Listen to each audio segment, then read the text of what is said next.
What does ranching, gun rights, and abortion have to do with anything? Absolutely nothing. But with the recent SCOTUS decisions and their releases over this past week, we discuss that and figure out how they interact together.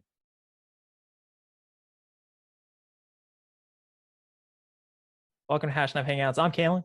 With me is my father, Brandon. We are the crew from the Hashknife Ranch, and I'm completely winging everything today. I didn't make any notes. Something happened this last week that we wanted to discuss. It's going to release about a month afterwards, but we wanted to talk about it anyway.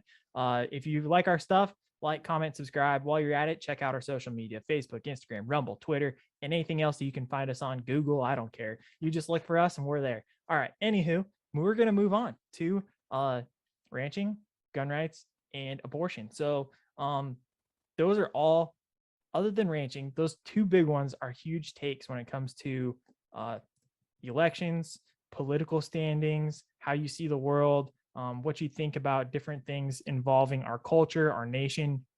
They're obviously very big. They're heavy hitters, so to speak, when it comes to if you have an R on your name or a D on your name when it comes to that ballot box in November. However, the SCOTUS, the Supreme Court of the United States, that's probably what we'll just call them mostly throughout this little discussion. They decided on a lot of different things. So today is June 26th, and on June 24th, they released a decision appealing or removing the Roe versus Wade decision that was made nearly 50 years ago. Now, I'm not here to say whether that's right or wrong. That's not what the point of this whole conversation is. What the point is that there's some people that are saying this is good, some people saying this is bad, and it's made a frenzy. Similarly, there's been some additional things. For example, a New York State concealed carry law was dismissed and struck down by the court as well. So people have gone crazy over, how the court may be overreaching, or it may not be, however you want to see it. But what I wanted to bring forward was how much these particular cases, I'm trying to be very careful with what I say, these particular cases are very incendiary. They're very much a heavy topic for a lot of people for various reasons. But I think when it comes to the frenzy, the social media outcries, the protests, the regular media nonsense that has been shown and shared has made me think about ranching. We do a lot of our stuff here, and obviously our passion is agriculture, taking care of animals, sharing our lifestyle with other people. The only difference is we don't get as much airtime. We don't get as much trends happening. And that's where I wanted to bring this forward, is those two items, gun control or gun rights, and abortion or pro-life, pro-choice, whatever you want to go down that when it comes to politics. It's interesting that we have such an outcry, but a year ago we had issues that were shown in Congress about the cattle markets, the monopolization of the big four, and the common issues we have with drought. Fast forward to 2022, we still have those issues. Nothing has changed. In fact, drought is worse. We've recently had a lot of flooding in Montana because of that drought. It's not just because of the rapid rainfall and the late runoff of the snow from the mountains that brought the rivers up so high that it started destroying parts of the Yellowstone National Park and the Yellowstone Valley. But that cause happened because the drought happened. And if people don't understand, the ground couldn't soak it up. It's not used to having that moisture. It couldn't soak it up, and rain just came and came and came, and it just flooded the entire valley. These issues are real-time issues for food, for things that people need to survive, the very basics and sustainability. And it doesn't have the sexiness that guns and abortion that does. And that's where I wanted to go with today's conversation. So that was probably one of the longest intros I've ever had on this channel, but that's what I wanted to point out, is that we've got two very incendiary topics, but then we've got ranching and farming, and something that it seems like we have taken advantage of, or we just take it as, oh, it's going to happen. It's not. There's going to be a time where there's going to start being famine. There's going to start being starvation, because things like this are not up at the forefront of people's minds, and we're more worried about what I would like to say, while they are important, I will not discount either topic. They're both they're very shallow in terms of the basic human needs, which is food and water. So I'll hand it over to Dad real quick. Well, yeah, there's just I want a couple of things I want to just kind of clear up, and I think I know what you meant to say, but you said something a little bit different. Is that we had a really cool spring this year, very cool, and the grass didn't start to grow until later. We didn't get a lot of rainfall until a little bit later than normal, and because of that, we had a lot of snowfall in around the park area and a lot of mountains, late snowfall, which is really generally heavy, wet snow, which increased the snowpack tremendously. Then it started to warm up a little bit. We got rain, and rain really cuts the snow and causes a lot of water runoff. And so those areas, that's kind of what happened there with the flooding, and it was not gradual at all. I mean, this happened very, very fast. So, but my point is, it's related to the drought because the land doesn't know how to accept that moisture in a sense. You know, well, it even if it's as dry as it is, it can take it, but it can only take so much so fast. It doesn't matter, because the rain cuts the snow and you get this volume of water that is not going to be absorbed. You're right. And we've been getting some rain here at times, not like we normally have, but it just or should be normal, but we're still behind. But it is come at a time when it was over like a day and a half of, we had 1.25 inches rain at one point, which was from one evening through the night, the next day to the following late afternoon, evening, and got 1.25 inches rain. That's not super fast, and that's great. It did. I mean, it soaked in, it went into the ground, but that's a gentle rain. That's not a rain that cuts snow and sends it down a mountainside. And that's really what you're talking about there. So just kind of a aside there, just because you talked a little bit about early runoff, and it kind of wasn't. Anyway, what did I say when we were talking about all of the big four and the packing industry and drought and all of those things at that time? What did I say? What did I predict? The first thing was nothing will happen. Nothing will happen. I think the second thing was there'll be another thing that comes along that takes away our interest and our focus, which is exactly what happened. First of all, last summer, the thing that took away the focus was the withdrawal from Afghanistan. And then the cattle stuff kind of came up again in the fall time frame, because, well, a lot of people take cattle to fall. Right. Then it started coming up. It did. I will give people credit in the media. It did come up a little bit again in the holiday season, because people were having an issue trying to afford the meats that they would, a prime rib for Christmas or a turkey for Thanksgiving, the things like that. It was starting to get more expensive. And then since then, it has been Ukraine, the gas prices, and now it's the recent decisions by the Supreme Court. Well, and you don't want to confuse some of those. Gas prices didn't happen, or fuel prices didn't happen because of Ukraine. That's being confused. It's being used as an excuse, but yes, I absolutely because fuel prices were coming up. They were under $2 a gallon for gas, and right at $2 a gallon, a little over like $2.20, $2.19 a gallon,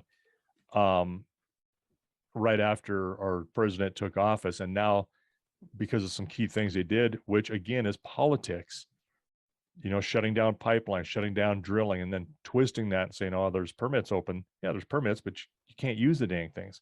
Or, when I was in the oil industry, one of the things that an older guy told me, he said, look, these decisions that are being made are like trying to turn a great big ship in the ocean. You don't turn on a dime. It takes a long time to turn these things around. So when they do turn, you better make sure that turn is the right direction and at the right speed, because you can run into an iceberg. And he said, politics is an iceberg. I mean, that was the extrapolation. He didn't actually use those words. I'm using those words, but he was right.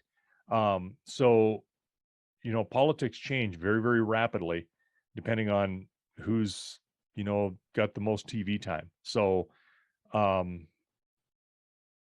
they're going to continue to get, airtime on some of these controversial things, or what people deem as controversial.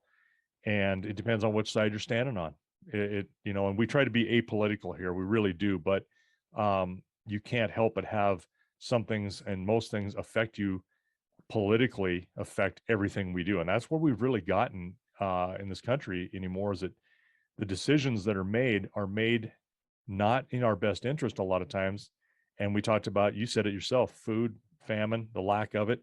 Some of these political decisions that have taken place with our fuel is affecting the ability to produce feed for not only us, but we feed the world.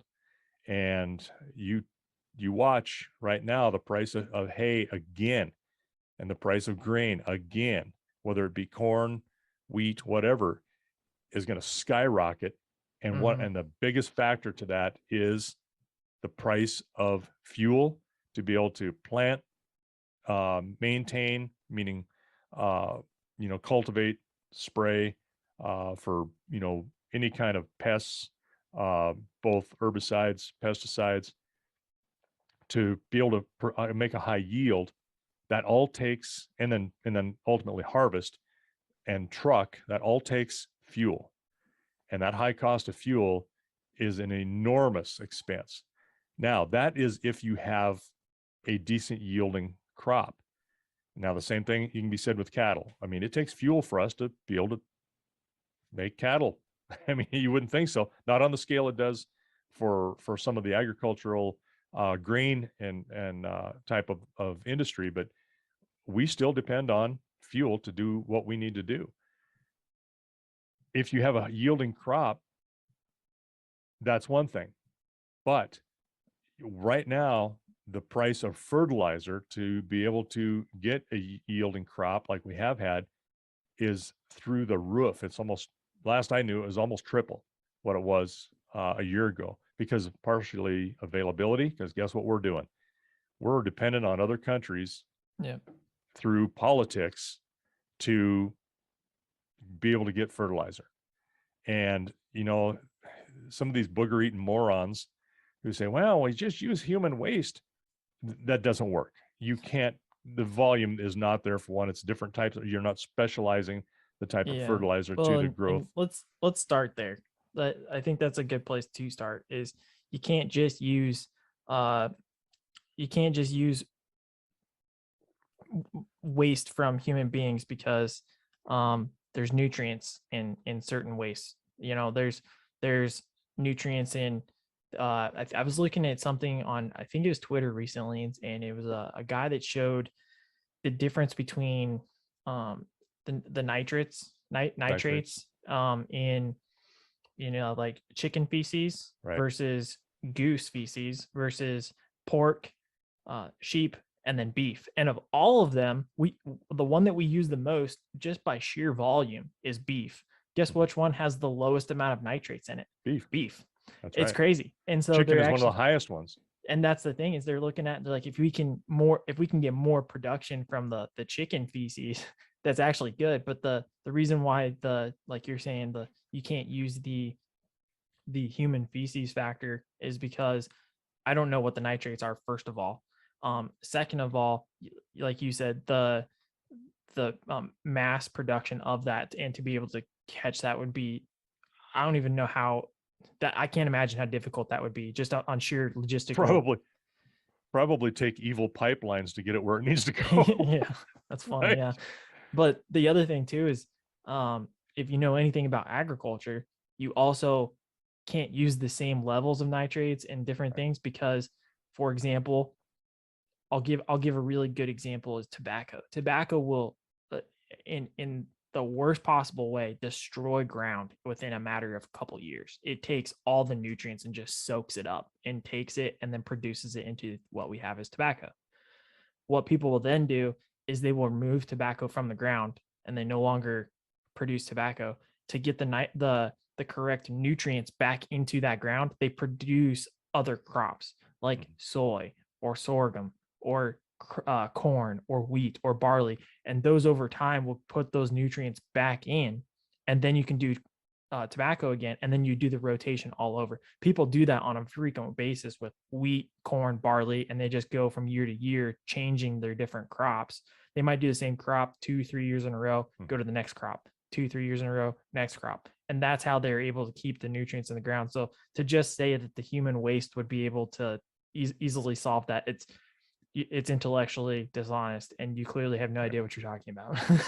Right. Well, it's here. I'm going to solve your problem without knowing what the hell I'm talking about. Yeah. And really, George Washington was the one who really come up with crop rotation to benefit other crops behind it. And a big one is alfalfa. You can't always grow alfalfa anymore, but it's alfalfa peas.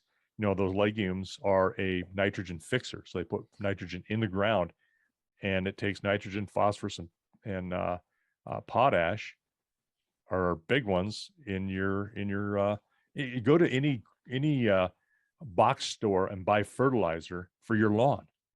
They'll have it into 20-20-60. And that is the amount of nitrogen, phosphorus, and potash. So you have all kinds of different formulas based on whatever you are trying to grow, based on that plant. So, and those are some of the large types of there you go. Sulfurs. Not recommended ratios for NPK, so nitrogen, phosphorus, and Potassium. K is potassium. Yeah. There's the two recommended ratios are 3 nitrogen, 1 potassium,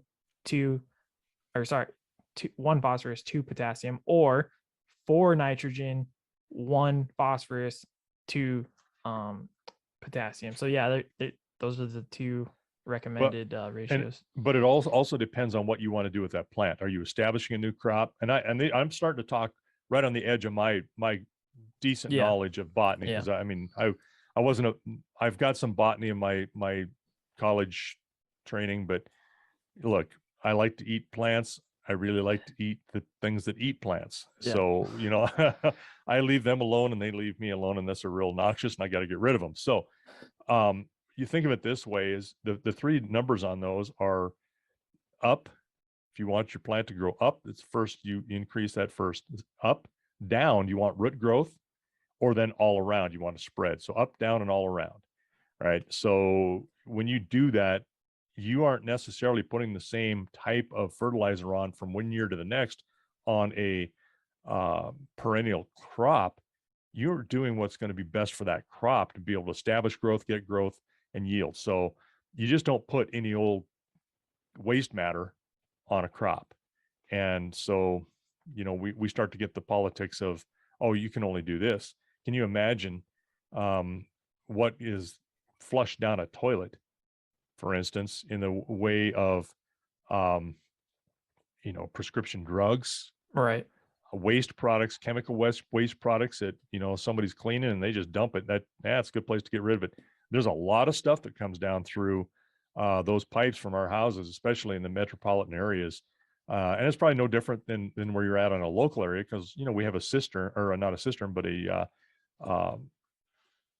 vault for, and then spread out the water underneath for our wastewater and toilets. That's just the way we all do this.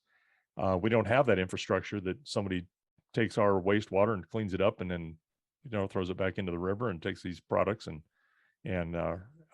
does some sort of either incineration or segregation. So, well, it'd be interesting too if something like that did happen. Let's take out the cleaning products and stuff like that, just that you do as usual in in a toilet or something. But somebody's about to get caught by cops, they flush cocaine or meth. No, really, I mean, that's right. You're that's right. a common thing. And even out in Montana, there's a lot of, one of our highest used drugs is methamphetamine. So I mean, highest produced also. Yeah. Right.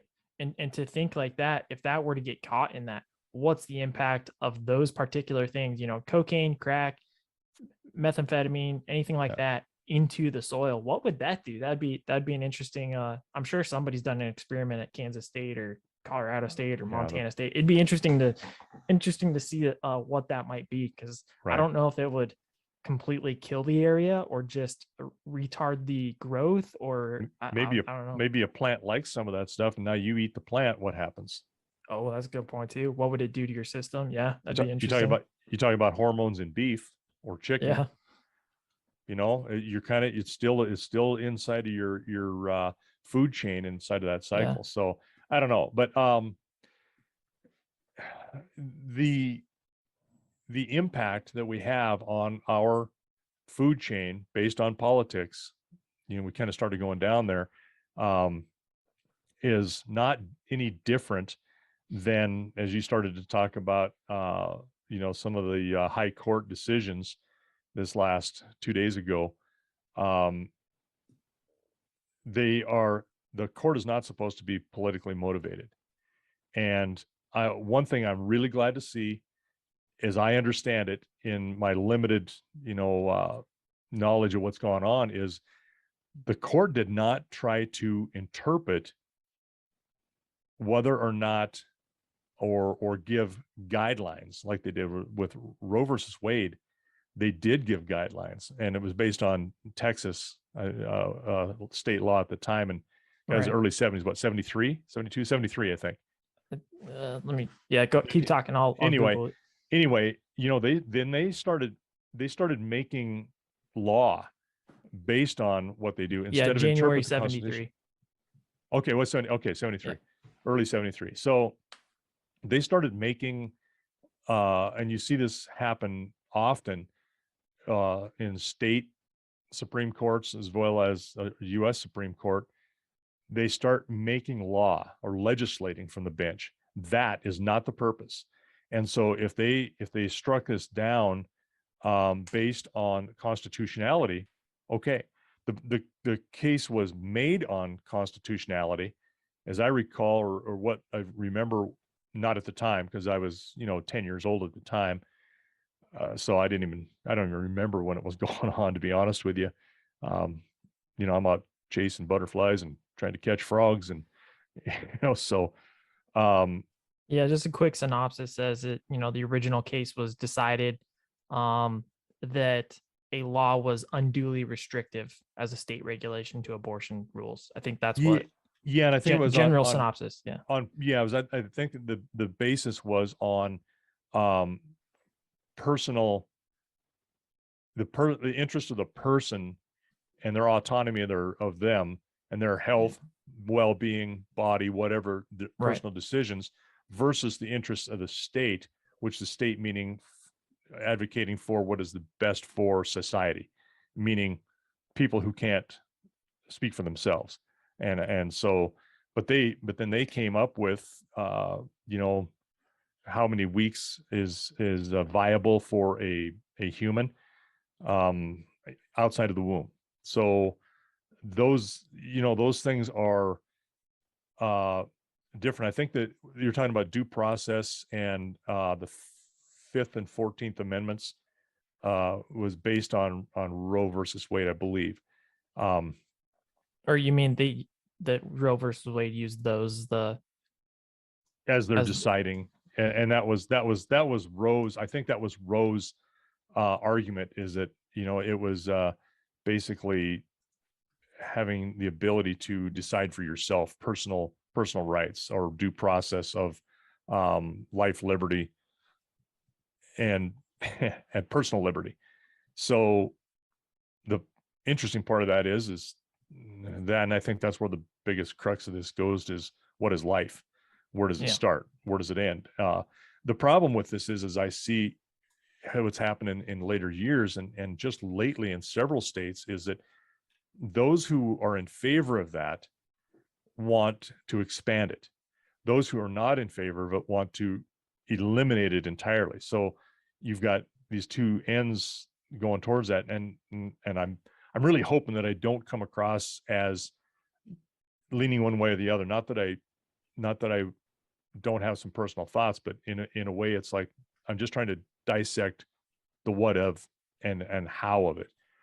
Yeah, and I guess I'll jump in here. I'm not quite getting what 14th is labeled in what you're talking about, but it also said the first, fourth, and fifth, which is interesting. But the I think the big thing with Roe versus Wade and abortion when it comes to what we're talking about is just the fact that, like you said, we have our own thoughts and I know we could probably agree or disagree. I haven't actually really had this conversation with you or mom, which is kind of interesting. I think it'd be um, possibly entertaining to see where everybody stood on this one, but um, it's something that, like I think you alluded to, it's not necessarily the decision recently was not necessarily to limit or restrict people's abilities to do things, but it was to go back to the constitutionality of who has the right to determine these laws. And that was, we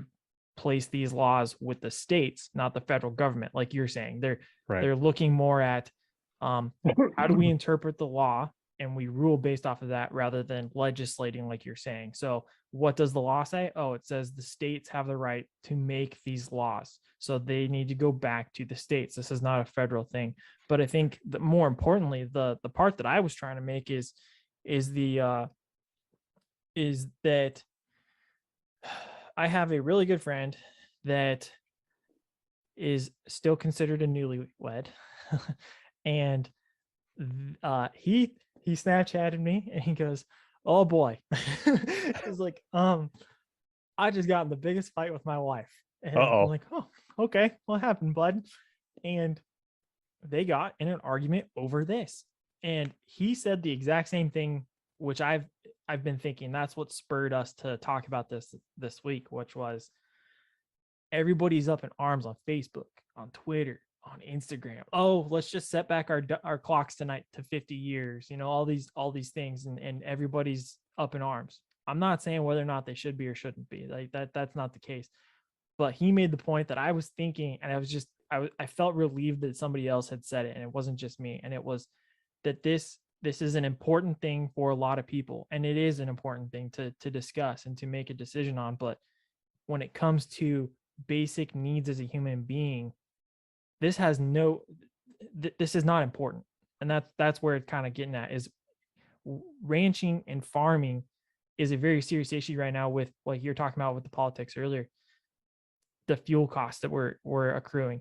It's getting passed on to us, which then is going to get passed on to the consumer, and it's going to continue to make things more and more expensive to the point where we won't be able to produce things, or we won't be able to buy food, or we might be able to produce some food, but there might be kids that go hungry because their mom and dad can't afford dinner for tonight. They'll go to school hungry in the morning because they can't afford breakfast in the morning. And those are real issues, and everybody is focused on, in this particular case, in my opinion right now, and as how it stands, a very shallow issue compared to what is a bigger issue at hand right now, that people, it's like we see writing on the wall that it's not being proclaimed like it should be, because we take for granted a lot of those things that we just happen to walk into the grocery store and it's on the shelf and that's fine. Okay, right now it's only $5 more, but then maybe in a year it's $10 more. Okay, inflation's not adjusting to my paycheck, or my paycheck's not adjusting to inflation, so to speak. So when is it that $5 more is just too much? When is it that, when you don't have it?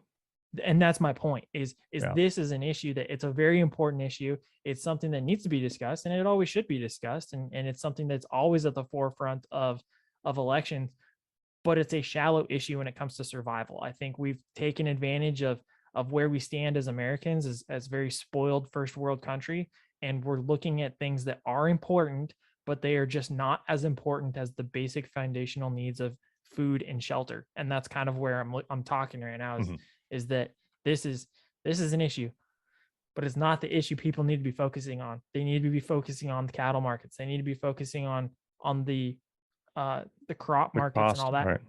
Right. It's not that I want them to be sitting on the TV like we do just about every day. What are the cattle market prices? That's not what I'm asking for. What I'm asking for people to think about is what are the policies and the legislative processes that we can use right now to help make sure that we protect ourselves from the evil overlords of the big four. That's Right. kind of where I'm being a little facetious here, but I'm also being serious in the sense that, they need to look at that. They need to be informed. This is why people like us do what we're doing right now, is we share this information so that people are informed about what's happening. Because while Roe v. Wade is important, your food's a little bit more important. Right. Yeah, important. Well, here's one of my takes on this, and I think this is a cultural take within our country. It's a subculture, and it's almost become. Well, let me back up. What is it? What is the thing that is very, very big in most metro areas that is not so big in rural areas for entertainment? For entertainment specifically, I don't know. Lead me towards what you're thinking. Okay. I'm not. Sports. Oh yeah.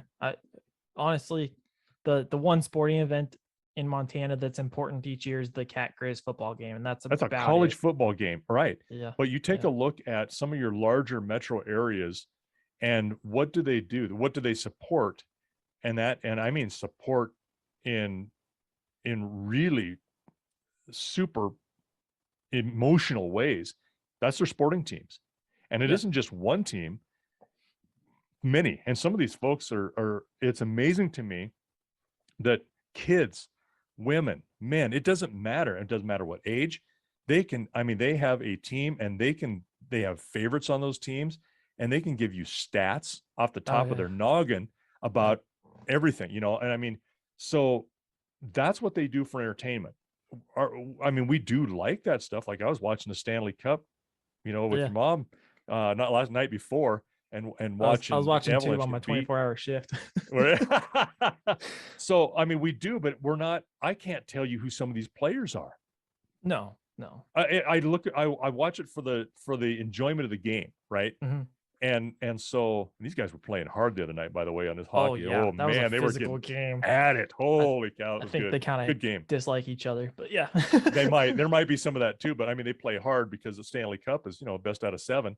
Anyway, kind of digress there, but we don't, in agriculture, I think, have the time to invest in, going to games, doing these things. Well, let's look at it real quick. Financially speaking, a lot of the times people are going to get a jersey or two, right? You got mom, dad, 2 kids. Let's just say a nice little 4-person family. Dad doesn't care what he's wearing, but mom wants to wear a jersey, and so does little Johnny and little Susie. So there's 3 jerseys. There's probably trust me, those jerseys are expensive. They're like $75 a piece at least. So you're looking about a little over $200 for just the jerseys. Okay, now they're going to go in. Now they're going to get, popcorn, a hot dog for everybody, some drinks. Depending on where you're at, those drinks could be $10 just for the drinks, and those, that's probably honestly got on the cheap end. And so you're looking at that times 4, you're looking over $150 in food and drinks for the duration. Plus you had to get there, you had to travel there for us, looking at it from our perspective. You had to either drive there or you had to fly there. That's expensive. You had to get a hotel room. Then you had to figure out a way to get there, either drive again and pay parking, or you got a shuttle of some sort. All of this adds up. We don't have the money. That's kind of where I'm leading to. Or the we time. Don't have, right. Or the time, because the amount, what we'd have to do, we have to make sure somebody's there to watch the animals. We leave, we go see the event, and then we come back. And that's going to take a course of 2 to 3 days just in that. And so we don't have the time to be gone for 3 days, spend all that money, and not really get any bonus out of that. The only thing that we're getting is a cool experience. Probably it's a one-time life experience, right? And so Johnny and Susie are going to be 14 and 12. So it's a cool experience when they're young, but not so young that they don't remember it. Right.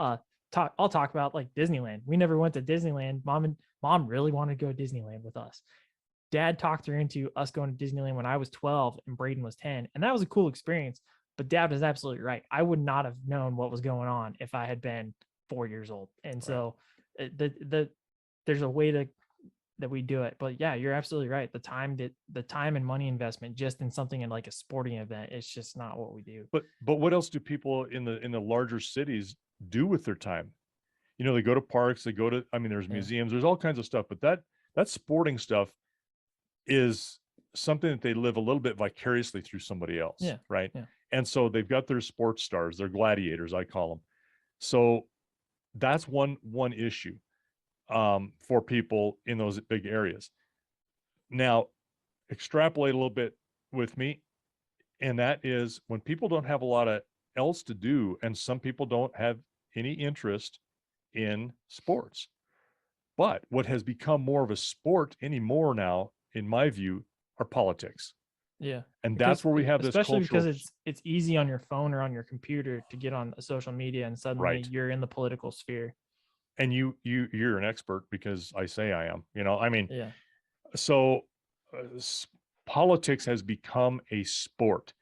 And in sports, what do you want to do to the other team? You want to defeat them and you want to annihilate them.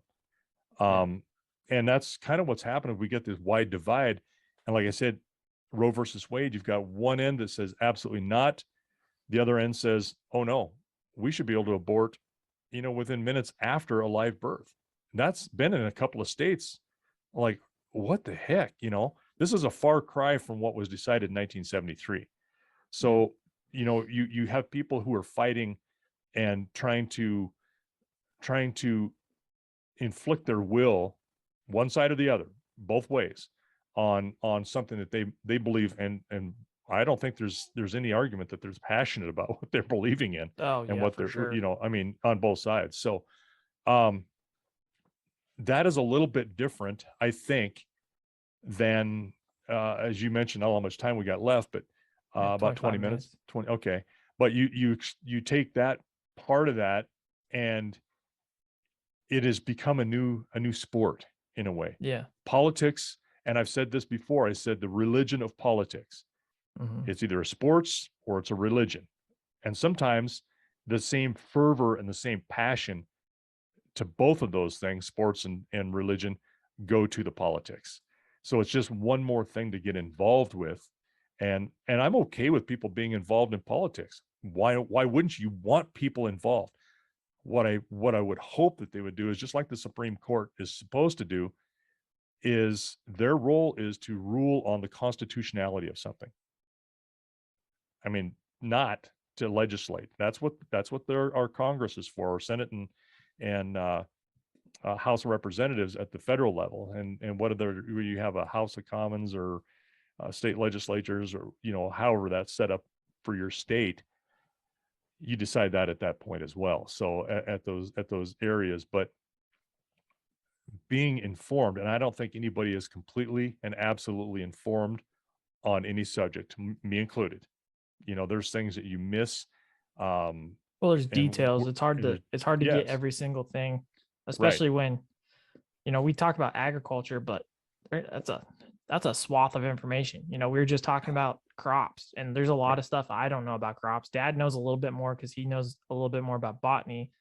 Braden could probably tell you quite a bit because he's a nerd about grass and stuff. He's our grass geek. Yep. But none of us have ever really turned dirt. We've worked cows and horses, but that's not what we understand. And so to be able to say we're an expert in agriculture might be true, but to say that about we're an expert in farming, that's going to be a little bit different, you know? Well, and is interesting because we just met a fella who started working for some people locally here that purchased a beef from us. So we finished a beef for him and delivered it, and met him, and he's from another country, and they also do, he said, farming. And the people say, oh, well, wait, hang on. What he means is they have a cattle farm. And she says it's ranch to us. And so, you know, because he said farming, I thought, oh, okay, they turn dirt. Yep. I said, well, we don't turn dirt. And he kind of looked at me, and I said, and it's because the people are farmers. They are dirt farmers. I mean, they turn dirt. And I said, it's kind of the difference between him and me. What he knows about cattle is about as much as I know about plants. You know, he's really, really good at what he does, and I hope to be good at what we do. But we don't have that shared expertise. And he, as it turns out, they raise cattle where he's at. It's gonna be interesting. I need to sit down with him on a day off and Get him on this, see if we could talk about some yeah, stuff, it'd be because I know really where he's cool to do from. that. You told me, but Yeah, it'd be an and so interesting thing to see his take on stuff. a very good contrast. Well, and one thing we asked, and this is something that came up because of some of the things that's going on with the price of fuel and farming, and it affects us sitting at that table just a few days ago. And it was a question that their employer asked him, said, what did you think about what was going on when when the US pulled out of Afghanistan the way they did? And he said, we couldn't believe it. Couldn't believe what was happening. And she asked, he says, well, why are you here? Do you want to stay here? Do you want to go home? He goes, oh no. He says, I want a better government. I want to go home, but not under the government we have. He said, Well, that and to is give horrible. some context, I know where this young man's from, and that's where this conversation also leads, is that the people that are in that particular government right now are slowly villainizing farmers and ranchers, and Right. they are systematically taking those people out of their homes in the middle of the night and literally lynching them, Killing them. and Yeah. and And killing taking them, yeah. and just taking over the ground. And all of a sudden it's the state's ground, or it's a people's ground in which they fall in a very good light with the state. And so that's what I see potentially happening, to look at the upcoming apocalypse, if everybody wants to think I'm a conspiracy theorist. But we're looking at things of Roe versus Wade, or the gun decision that SCOTUS made as well. And these are, again, important decisions, especially for people if it at all falls within their morals or their values, or their, just better lack of word, interests. Those are still very, very top level, convenient things to discuss, when in reality there are governments out there that are just taking people's land over because they want to produce the way they want to produce, or they think they know how to produce better, because people are starting to starve now. And that's where this issue is coming, is we're looking at topics that are important, but they're not as important as the basic foundational human needs. And when those human needs are no longer met, you're no longer going to care about these topics. You're going to care about, where's your food coming from? Where's your water coming from? And Yep. do I have something to protect me in terms of shelter?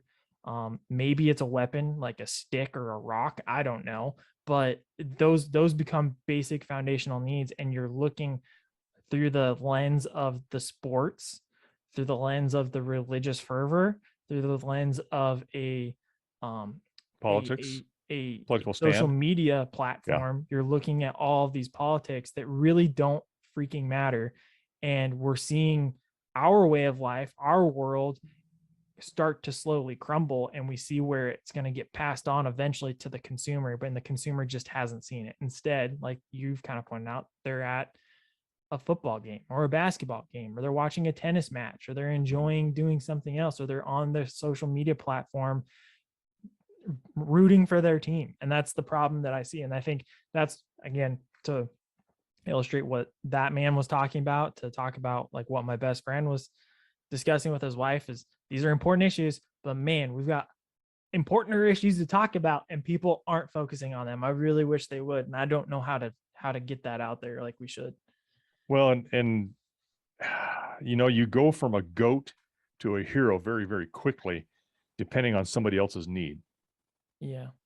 So I think for the most part, when people are happy and they're arguing over sports teams, but their belly's full and they can afford it and everything's good, we're kind of not important. Right. We're not thought of. And I think in a lot of ways we are portrayed very poorly, in that we're uneducated, not very smart. We're just toilers. And I think that it used to be like that. And I think to an extent it still is. But I'll also say that one of the worst things that's in recent years come about is Yellowstone. You've got Taylor Sheridan. Thank the good Lord for that, man, because he has done a fabulous job of showing our way of life and the way we love our animals, our land, and the things we'll do to protect our heritage and everything. But at the same time, it's also portrayed farmers and ranchers as these wealthy conglomerates that, okay, I'm just going to buy land around me so I can protect me, or I'm going to ride in this helicopter, or I'm going to drive in my Mercedes everywhere I go, or I have cowboys working for me because I can afford to pay for a full crew full time all the time. Like that's not true. And we're not stupid, and we don't have, patchy clothes where we're just a hillbilly sitting out there in the middle of the Adirondacks and staring at people and playing a banjo.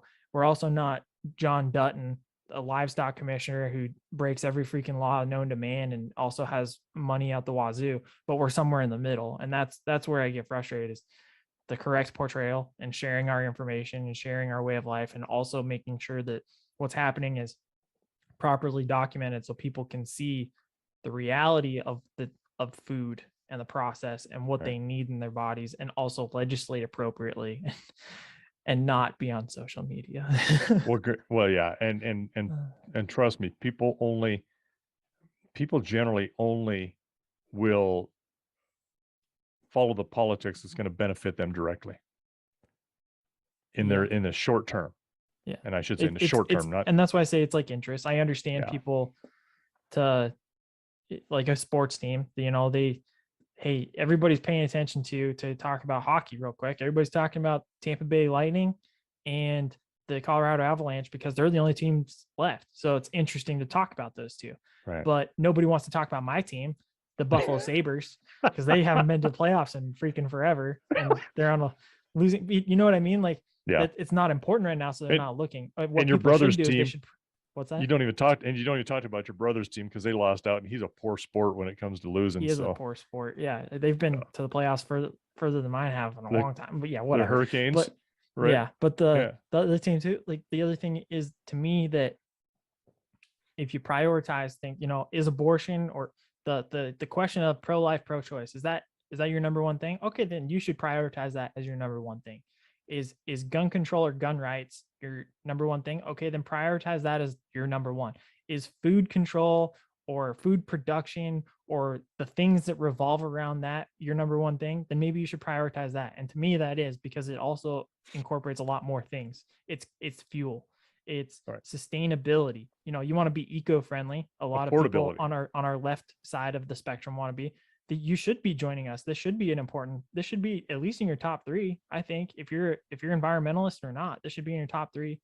Production, storage, feeding people, reducing world hunger. If you are at all a part of any of those groups, you should 100% be on the Ag network here and help us out. How many times a day do you get an abortion? I'm a man, so I don't. Any woman? How many times a day? How many times a day do you pick up your firearm for the average person? Oh, for the average person. How many times a day do you pick up but the average person, because, myself as well, I handle one nearly daily. Yep. How many times a day do you pick up a fork or a spoon? Yeah, exactly. I mean, unless you're anorexic or you still got to eat something at some point during the day. But yeah, no, for you're very many right. days in a row, you're not gonna sustain that. Yeah. My point is, we overlook the things that we are doing to daily sustain ourselves. Mm-hmm. And I think that's your point as well. And see how the broader use of that is, because it's there, it's available, it's, and you should be thinking all of these things all the time. And maybe my delivery has been wrong this whole hour. The one way to maybe explain it too is, when it comes to politics, I think maybe the best way to take politics and to prioritize them for you would be to look at your basic foundational human needs and the pyramid that it is. What's your foundation? What's the next one up? And so on and so forth, and flip it on its end, completely up on its head. Those foundational needs of food and water and shelter, those should probably be your political firsts. Mm-hmm. Then your secondaries would be, what brings me comfort And then the tertiary would be, what are the nice to have things, and maybe that's the way people should look at, ag and other decisions in legislature and Well, whatnot. yeah, I think you articulated that, well before, but yeah, it's a good way to do that too, is put it in a different perspective. No, it's a good idea. What was the decision on gun rights? We haven't really talked about that. I'm Yeah, so curious. we got 10 minutes. We'll kind of wrap it up with this one, I guess. But it was essentially, there's a New York State concealed carry law. I think it was, if I remember correctly, it was to completely remove concealed carry permits from the state of New York. The Supreme Court took that down. They said no, that's completely against the Second Amendment and so on and so forth. But I mean that this is where we could get a little political than we have been, is that we, in all our videos, people can see we carry firearms everywhere we go. So They're a tool. To us, they're more than just home defense, self-defense. They're very much a tool. We've used them a lot for putting down animals when we felt it was necessary to end their suffering. We've used them a lot for our, again, basic human survival of, go out, kill an animal for harvest and to feed your family throughout the winter and the year. So to us, that is a very important one. I think it goes back to, what are the guaranteed rights within the Constitution? What are those within your amendments that have been passed throughout the years since 1787 and to now? And then what is it that the state has ability to control and what do they not? And in that particular case, the court ruled they were overstepping their bounds in the Second Amendment, which was in the Bill of Rights, and they said no, you're not doing that. So yeah, to us, that one's a little more closer to home, because again, it's I carry three things on me when I'm working on the ranch. It's my pistol, my pocket knife, and my Gerber, and those are on me all the time. So, and to say that I just carry it around to try and look badass or something, that's not true. I have a Gerber that looks nothing at all cool. I have a pocket knife that looks nothing at all cool. I wear a hat that's nothing cool. Those are all items that I deem necessary to do what I do. Well, when I go to town, I don't disarm necessarily unless I'm in a spot that says, "Hey, we don't want you to have your weapon in here." Like, okay, right, that's your right as a public or as a private business. You don't want me. yeah. I can either choose to not do business there, or I can comply with your wishes, and I'm all right with that. I mean, I don't like it necessarily, but you know what? I comply with that. But when I go to town, I don't have my weapon out. I conceal it. I cover it. That's the whole point of a concealed carry, is that, you know what? Nobody else needs to know that. And you don't see me robbing banks. You don't see me holding up gas stations.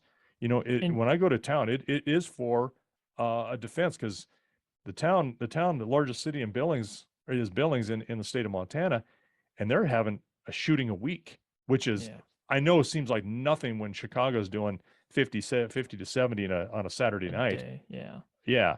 But still, the increase in that, I am not going to be a victim.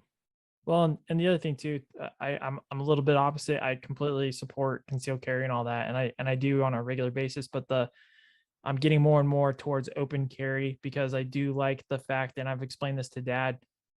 Uh, Open carry has such a horrible perspective from people, because a lot of times you'll get guys that they'll strap on 3 rifles and as many pistols as they possibly can to make a point of, hey, I can open carry in public. Yep, you sure can, man, and you look so cool doing it. Absolutely not. No, That is not true. I get that. And I've turned now more towards, I like being open carry. I like to show people, because I like to go out of my way and be polite to people and say, hey, good afternoon, how are you doing? If there's I do nothing different from what I normally do in my greetings and how I treat people. I've had people ask me, hey, can you help me with this? Absolutely. If you need me to take this item from the top shelf of the grocery store and give it to you, not a problem. And they will see that I have a firearm on my hip and realize, oh, he's not a bad guy. That's not a bad guy to have a firearm on your person. And so that's why I've gotten more to open carry. I like doing that. Plus, listen, I'm working, man. Like, I'm just coming in town to get some stuff. Like, I'm not going to change my entire dress so that you feel more comfortable. Please get over yourself. I'm not here to harm you. In fact, I'm here to protect me and you at the same time. So that's kind of my stance. But yeah. Well, it's and I know we don't have a lot of time left, and I kind of wrap it up with this for Five me. minutes. Yeah, well, I can talk for however long you want to talk. Uh, the ironic part of all of these issues that we're talking about, agriculture, people are largely disconnected from Yeah. there, and I'm talking the politics of these things. The politics of uh, the abortion for most of those who are really one way or another on either side of it is you as a government can't tell me what to do. Don't Yeah. tell me what I want to do. And I am going to use the court system to enforce the ability for the government to not tell me what to do. Then they'll this all largely the same on the same token of that is the other side of it going, oh yeah, I'm going to use the court system to tell you what to do. Well, it's also and funny to me that I, I use the exact opposite analogy as well. People who are fervent pro-life and will never accept abortions, and they were absolutely always against abortions. The first thing that they brought up when it came to vaccines was Roe versus Wade. They said, you right. can't tell me what to do with my body. I'm like, dude, like you are citing something that you have been fighting your entire existence against. And so, yeah, no, I'm completely with you on that. But then you go to those same folks with gun rights, Yeah. and now you got the ones who've been absolutely adamant about the state not telling me what I can do with my body, now saying, oh, I want the state to enforce Yeah. that you can't have something that's a guaranteed constitutional Yeah, right. you're And you got absolutely both right. sides of that. So, Hypocrisy. the hypocrisy of both sides of those arguments is just astounding to me. So, you can't see past your own hypocrisy to make your own argument that is making someone else's argument on the other side. So, it Well, just is funny. and that's where I think that is a great way to wrap it up. Is we try to stand by our ranch values and our mission, and at the same time, if we find ourselves hypocritical, we will reassess ourselves and look at and go, okay, where were we wrong in what we said on that episode? Where were we wrong in what we said with discussing this client, this particular issue? What is a better way to explain what I'm trying to get to? And hey, you know what? There's nothing wrong against growth. You can absolutely recognize that you were wrong at one point. You got better information, you learned from it, and you now have a slightly different or a completely different stance as well. So I think that's where it is today. It was random. I've never done an unscripted hangouts, but today was it. We got through some pretty cool. I like talking about these topics, but to talk about them and relate them to agriculture and the flip of the foundational human needs to, I think, what we should be focusing on versus what we really are working on, because agriculture is a dying industry. It's a dying lifestyle, and it's going to cause it's going to cause issues one day when people find their plate is empty or their refrigerator is empty. So with that, I will give it to Dan. Well, I think you're right. It's causing issues other places in the world. It has in the past. It will in the future. It's just we've been privileged enough here to be able to produce in quantities and scales that we're not just the yeoman farmer taking care of our own stuff and then feeding just a few people. We're feeding on a massive scale. And when that changes, that's when you're going to see that big old swing in going from comfort to discomfort to desperation, and then finally to you can have some death. So the best way we can pay you, fill that belly or that mind, is to thank you till you're better paid.